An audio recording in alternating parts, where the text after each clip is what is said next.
Macam Jesus, orang kata dia tu Tuhan, tapi Jesus dia mati di salib. Kalau kita tanya orang Kristian pun, Jesus mati tak di salib? Dia kata mati. Tuhan mati. Jadi bukan dia lah tu. Jesus bukanlah Allah, bukanlah Tuhan. Sebab Jesus dia mati. Sekarang pun Jesus tak tahu ke mana. Kalau ikut kepercayaan dia, hilang. Jadi Allah tak hilang. Allah sejak azali ada. Jesus masa azali tak ada lagi.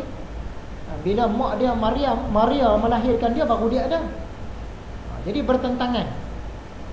Bila kita ada ilmu tauhid ni, jadi mudah. Kalau orang kata Jesus ni lah Tuhan, kita tolak siap-siap dah. Kita ada bekalan ilmu tauhid.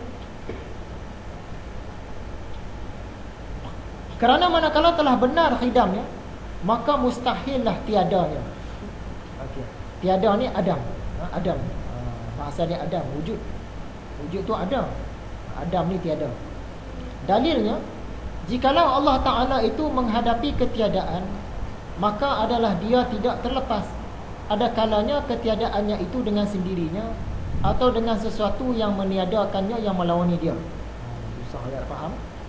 Jikalau boleh, akan tiadanya sesuatu dengan sendirinya yang tergambar kekalnya, nescaya boleh akan didapati sesuatu dengan sendirinya yang tergambar tak adanya. Maka sebagaimana kedatangan wujud memerlukan kepada sebab, maka demikian pula kedatangan Adam, yakni lawan wujud, memerlukan kepada sebab. Dan batil bahawa dia menerima Adam oleh yang mengadamkannya, yang melawani dia. Kerana yang mengadamkannya itu jikalau ia khadim, maka tidak tergambarlah wujud sertanya. Cerita dia macam ni lah, ringkas lah. Masa khadim tu Tuhan saja yang ada. Jadi sebabkan dia tu khadim, dia ni tak terkena tidak ada. Tidak ada ni dia terkena pada yang baru wujud. Jadi kalau tiba-tiba kita kata satu hari nanti Tuhan tak ada. Sekarang memanglah Tuhan ada, tapi satu hari nanti bila dah musnah semua, Tuhan pun tak ada. Dia mustahil. Kalau benda tu, sesuatu tu dia dijadikan, baru dia boleh tak ada. Kalau dia khadim, mustahil tak ada. Dia mesti bakar, ada je, dia mustahil tak ada. Kemudian kalau Tuhan ni tak ada, siapa yang buatkan dia tak ada? Kalau kita kata, ada kuasa lain yang buatkan dia tak ada, maksud dia ada Tuhan lain, dia bukan Tuhan. Itu pun mustahil. Jadi wajib dia bakar. Wajib dia ni tak boleh tak ada. Dia mesti sentiasa ada. Sesuatu yang qadim, awal-awal dulu dah ada. Jadi kalau lepas itu tiba-tiba dia dikatakan tak ada, ataupun masa akan datang dia tak ada, ini mustahil. Sebab dia tu khadim. Bila kata khadim ni, dia tak boleh menerima tidak ada. Yang menerima tidak ada ni yang baharu. Yang tu saja. Jadi yang baharu dia boleh hilang, dia boleh musnah, boleh cedera. Allah zat dia khadim, dia memang lepas daripada hilang, cedera, tidak ada. Jadi mustahil dia tidak ada, mesti ada.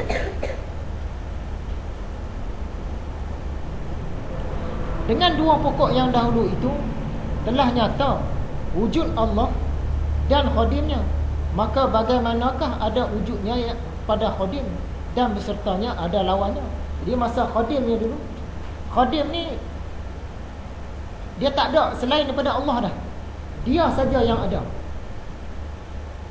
Tidak ada ataupun tak wujud. Tak kata tidak ada ataupun tak wujud. Yang kita ni daripada belum ada.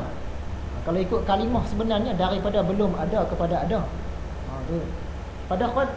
Pada azali tu tidak ada pun tak ada. Yang ada hanya ada. Itu dia bahasa dalam. Yang ada hanya ada. Peringkat hakikat. Yang ada hanya ada. Kalau ahli tasawuf pun sampai sekarang pun dia tak nampak yang ada hanya yang ada saja. Kita ni seolah-olah bayangan. Tak ada. Jikalau lawan yang mengadamkannya itu baharu, katalah satu hari nanti Tuhan ni tak ada, siapa yang buatkan dia tu tak ada? Kita kata malaikat akan musnahkan Tuhan, ataupun alam ni akan musnahkan Tuhan, ataupun ada syaitan akan musnahkan Tuhan. Yang ni mustahil. Yang ni mustahil akan berlaku. Sebab yang khadim dia lebih kuat daripada yang baharu. Mana boleh baharu kalahkan yang khadim? Jadi makhluk nak musnahkan Tuhan mustahil. Yang baharu nak hilangkan Tuhan mustahil. Tuhan nak musnahkan diri dia sendiri pun mustahil. Sebab dia khadim. Awal-awal dah ada lah. Tak ada tu tak wujud. Sebab tiadalah yang baharu dalam perlawanannya kepada yang khadim sampai dapat memutuskan wujudnya itu lebih utama daripada yang khadim sendiri dalam perlawanannya kepada yang baharu, sehingga dapatlah ia mempertahankan wujudnya. Jadi yang baharu ni, maksudnya makhluk ni, memang mustahil lah nak jadikan Tuhan ni tak ada. Nak bagi Tuhan cedera pun tak boleh. Nak bagikan dia tak ada tu memang mustahil. Jadi sifat Tuhan ni, Tuhan ada yang tu wajib. Tuhan khadim yang tu wajib.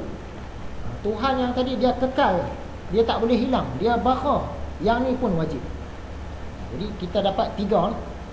Setakat ini baru 3. Bahkan mempertahankan wujud itu lebih mudah daripada memutuskannya. Yang ni saya tak faham maksud dia. Tak ceritalah, tak faham, tak berani nak cerita. Dan yang qadim adalah lebih kuat dan lebih utama daripada yang baharu. Yang hadis.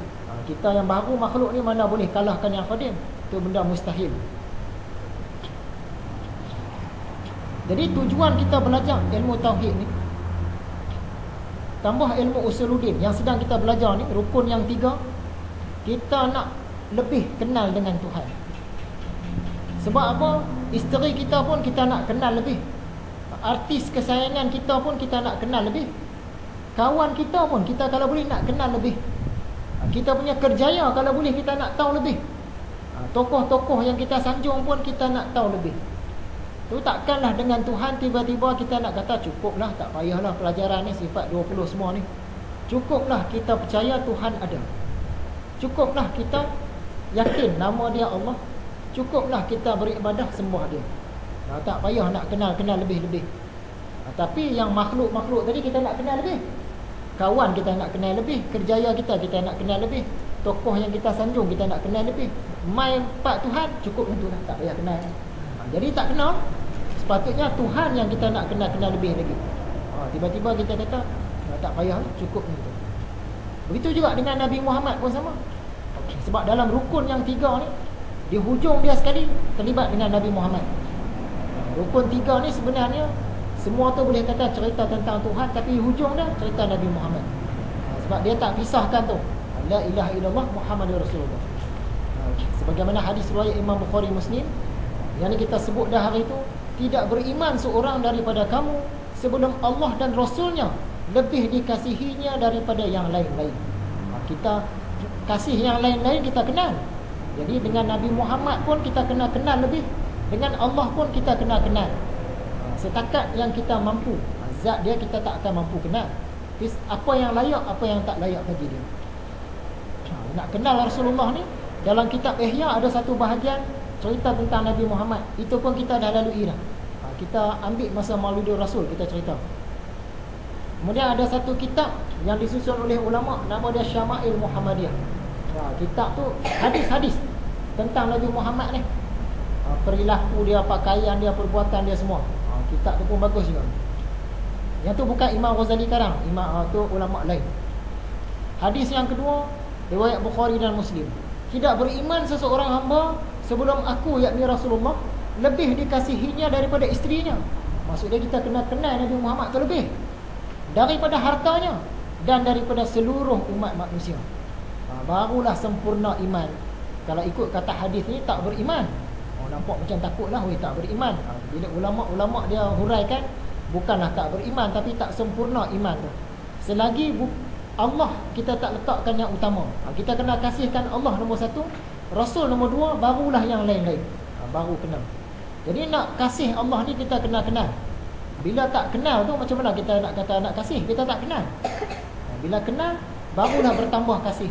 Sebab itulah kita yang belajar tadi, yang belajar sifat 20, kalau dalam pelajaran Imam Ghazali ni rukun yang 3. Pelajaran dia lebih kurang sama aja. Kita kenal sifat-sifat Allah, barulah dapat kenal dia tu nanti. Jadi yang akhirnya zikir harian tu, tadi kita tengok fadilat la ilaha illallah. Dari semasa ke semasa tengok fadilat yang lain-lain pula. Kita tahu fadilat dia, kita pun semangat nak berzikir. Yang dah stabil istiqamah dah yang ni, boleh tambah dengan wirid harian yang kita pun dah bagi dah hari itu. Jadi pelajaran yang akan datang, perkara yang rukun pertama, perkara yang keempat, mengetahui bahawa tiadalah Allah Ta'ala itu jauhar yang terbatas di suatu tempat. Allah ni tak terpengaruh dengan tempat. Kalau bahagian ini dia cukup bantang bagi kaum Salafi Wahabi. Sebab bagi dia Allah di langit. Dia pertahan Allah di langit.